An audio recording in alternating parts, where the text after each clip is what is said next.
I can't find nang ini on YouTube anymore. Kapay tira.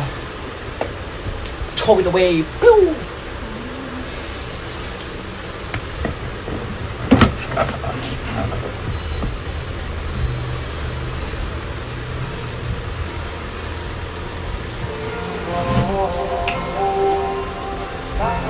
He didn't throw Hope Music deleted the video.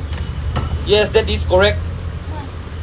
I let them delete the video because they were tricking me, you know. In the Nange, in a music video, I did not have Zoom. They take all my Zoom, 100%. They take all my Zoom. So I go out of the house home and I came inside my own home. And I am independent now. Thank you. You may try and be hard. Brayo! Down, down, down. Down, down, down, down. Biel nuôi này em nụp cái này. Cái đấy on lục. Click lục. Okay. Han soi giao đều để dos party là scam na chú. Nia hay lâu thẻ là dọc đều không ai in. In trăm pui to nào ô, tí mẹ ăn.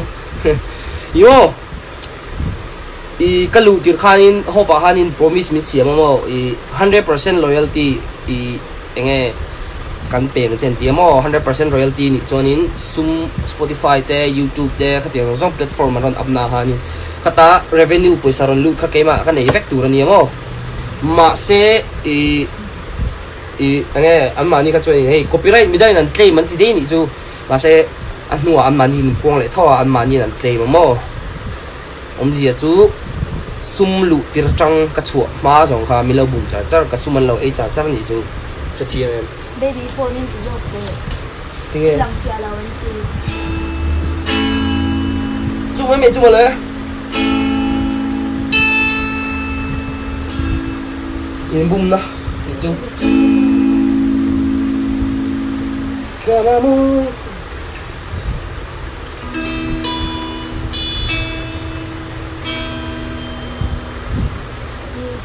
Calma. Em chuyên chuyên nhé.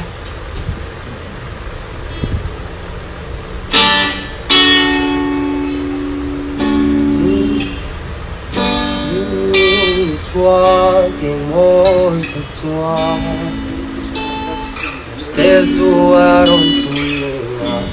Chả son te an vela kita. Thì lẽ phải đi lại cái sợi chuột đủ lâu nếu mà thì ra dẹp lo cho nên chân du nghe private đã chính phèn thấy em có tiền mà sẽ đến ai nên lâu phình lệ xem mà hay tiền đủ na em mà này lâu in em mà chẳng lâu in có mà sẽ ngồi bụi chỉ đồ lâu anh ấy khi muốn phô về rồi sẽ vì đang bụi là cho nên anh mà ni production là tel lang in mình soi mà chú vay tu na ena te pawhanin zaina som du te in lo mani choin ke ma direct in miron bedonia hope beto su in biak chonin min som thei lawang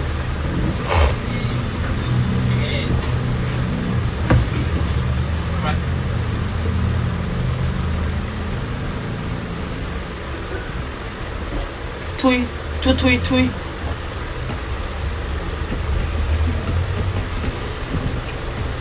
nia nakina mo car le vela monday anga hianin YouTube channel video ka upload mo chonin chu milo like share subscribe don ya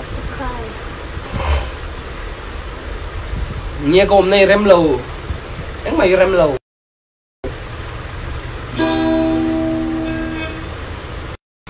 Hope Music mà lẽ Hope Music I don't give a fuck mo top cả lão về rồi cái chứ mo industry liền thôi mo cái địch na thì cho cái địch na thì mày người mày luôn đó chúa rồi Christmas hà bộ hà lòng hả Got you up in my head in the sky Losses after losses I just wonder why I don't give a fuck Mo, I don't give a fuck. Mo, start on here. I don't give a fuck. cái phone đi trả lâu mà tăng chút tăng mà sẽ có một chuyện thì cho nên anh đi cái này mấy to cái này mấy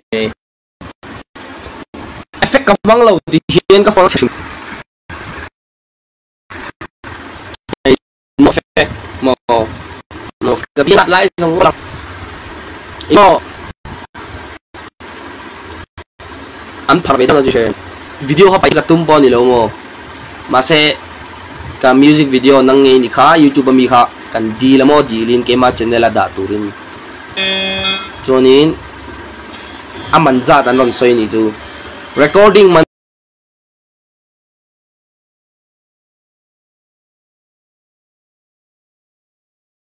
na cheng sing ni sang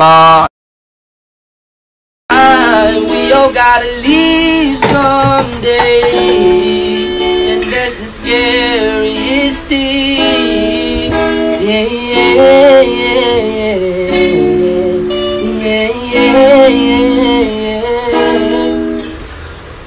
ôi bây giờ dọn nó sao lom em ấy căn soi chiang rồi luôn này em lóc ra con sủi rồi lắc số cái live chả liang phone tăng trang camera chiang rồi em